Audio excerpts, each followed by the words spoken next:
So, Simon, can you tell me, what have you been doing in the back cabin?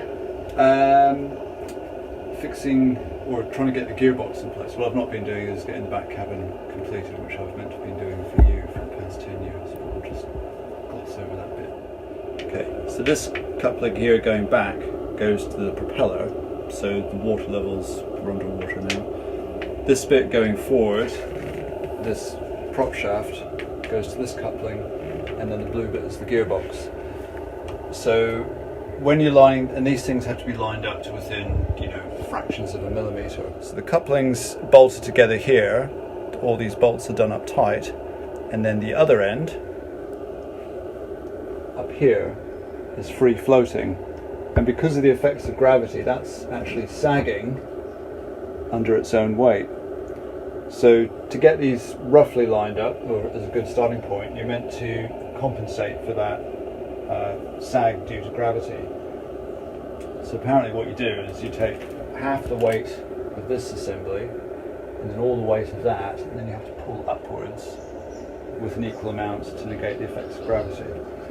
So to spare everyone the calculations, that works out to be about 20 kilos. I thought I can't really hold 20 kilos up all the time while I'm trying to fiddle around lining things up. So what I did was I invented, well not reinvented, but I just created out of a bit of scrap wood, kind of like a seesaw arrangement. So what I can do is I've got a weight here, which I've weighed it on the scales, that weighs about 20 kilos. I've got a couple of car jacks, a bolt, and then I've got a piece of rope around here. And what I do is when I hook them together, you'll see that move up slightly. So that is pulling downwards with 20 kilograms of force, and that's lifting it up. So that gets this approximately in a straight line for getting it connected up. Can you repeat it so we can see it moving up again? Yeah. So that's with the weight taken off.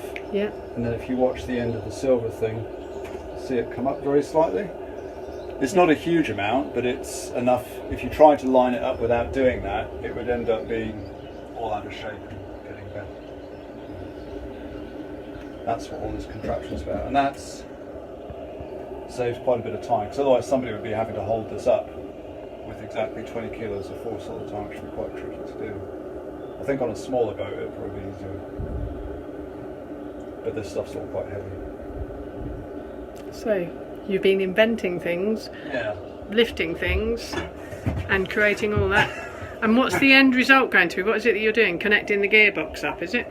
Yeah, this is now going to get bolted to that. It's taken, as you know, it's taken me ages to get that exactly lined up with that face there. And in fact, at one stage I thought maybe this was bent because it's about 70 years old, this part.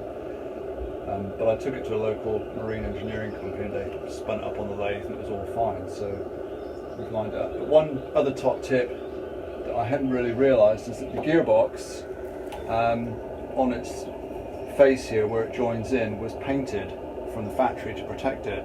Okay. And that paint was causing the measurements to be a bit out of whack because paint kind of compresses compared to metal. So long story short, make sure all these faces that join together are clean. I scraped all the paint off and that made it a bit easier as well. Well, that's really interesting. Thank you, Simon. I've really enjoyed your tales from the back cabin. This little instrument here measures small changes in difference. In fact, if I lean on if I just push on this flywheel, which weighs 300 kilos, you can see the needle moving slightly. So that's how sensitive it is. And I've been using this to, along with other things, to kind of get the left and right dimensions, the up and down dimensions, and also the kind of angular dimensions right. So I've got the engine in the right position using these instruments, and that's when I've drilled these holes to kind of hold it in place. But it may be difficult to see, but this engine was designed for a generator. We've put this big steel plate in here to act as it's kind of like a flywheel face, and there's going to be a rubber coupling that goes between here and this thing here, which is what's going to drive the gearbox from the engine and make us go along. But it's quite a bit of faffing around. Do you think you're going to get the faffing done before Christmas? Yeah, I hope so. this thing here, when it's all in place, that's going to go, this end's going to go there and that end's going to go on the flywheel. This is the rubber coupling, if you feel that.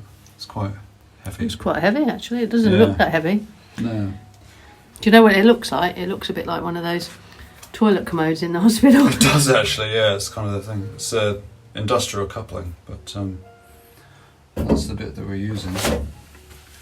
So really, once these foundations are poured and it's bolted down, then I can bolt this together, and then I can start putting the engine together in the boat. I can put the starter motor on, we can put the exhaust system on and do all this other stuff, and hopefully it'll... I mean, there's still lots to do, but this bit has taken a long time because we've been doing it over the summer, which is our busiest time. So I've only done sort of 10-20 minutes here and there. But yeah, hopefully it'll work. I think it'll work. Do you know why? Why? Because you're a genius. Your son said so. Maybe. It moves. Let's push on it.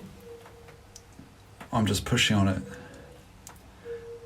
It is very sensitive, isn't it? Yeah. Like me. Each revolution of this needle is 1 millimeter, so pushing it is like a 0.01 of a millimeter or something like that. But that shows how much give there is in the whole thing.